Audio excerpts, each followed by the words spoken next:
Welcome to Bedtime Stories. The Cat Trick. Once upon a time there lived a father with his 3 sons. "What's this?" the youngest son said when he learned that upon his father's death, he would be given nothing but just the cat. "My 2 brothers can live on the mill and the farm which father has left them, but me. I'll have to eat my cat, I guess." The lad was in despair, but when the cat heard this, she pricked up her ears. She was a wise cat, and a bit of a trickster. And so she devised a cunning plan. "Master," said the wise cat, "buy me a leather jacket, a hat and a big bag, and I promise that you will want for nothing." The lad, who had seen the cat play tricks before, bought her these things. Dressed in her shiny leather jacket and hat, the cat strapped the new bag by her waist. She set off into the woods, and stopped near a rabbit's warren. There she lay down and pretended she was dead, and just as she had planned, a foolish young rabbit came along.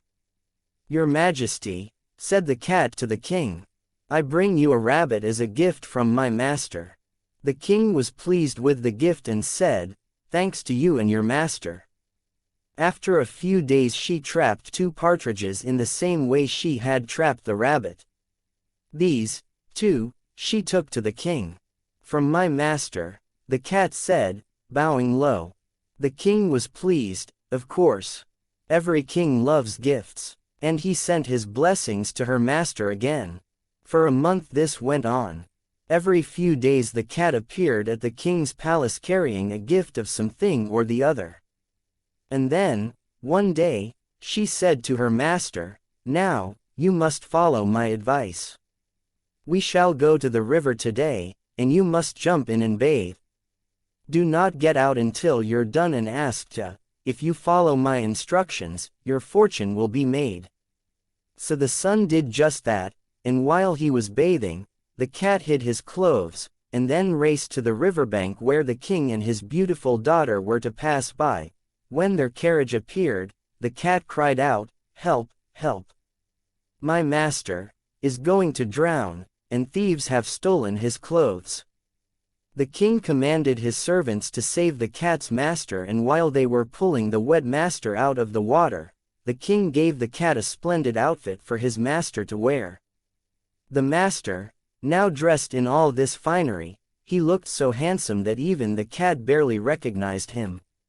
When the king's daughter saw him, she fell in love. The king, at his daughter's insistence, invited the young man to join them in their carriage to see the countryside.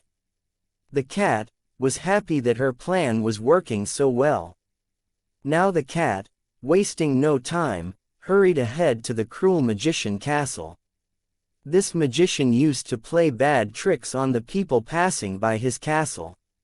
So she thought that this cruel magician must be gone forever who bothered people around. With this thought she banged on the door, and when the magician opened, the cat bowed low, and said, "I could not pass by this place without stopping to pay my respects to such a famous magician as you."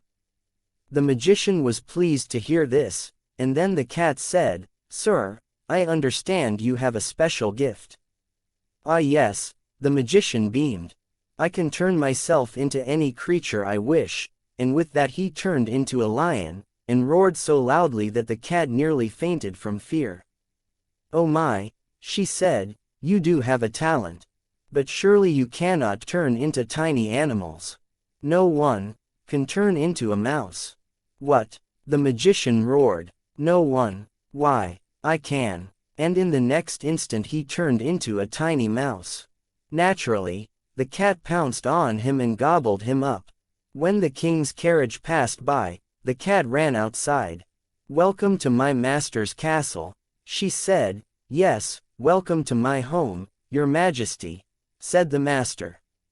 Now when the king saw what an extraordinary castle the young man owned, and when he saw that his daughter loved this young man, he announced that they must be married. So the youngest son married the princess and lived happily ever after. He rewarded the cat with his great love and kindness, and instructed her never again to play tricks on anyone or chase a mouse. Sometimes, naturally, the cat did, but only when she felt particularly mischievous. If you like the story, please do like, share and subscribe. Thank you for listening. Good night.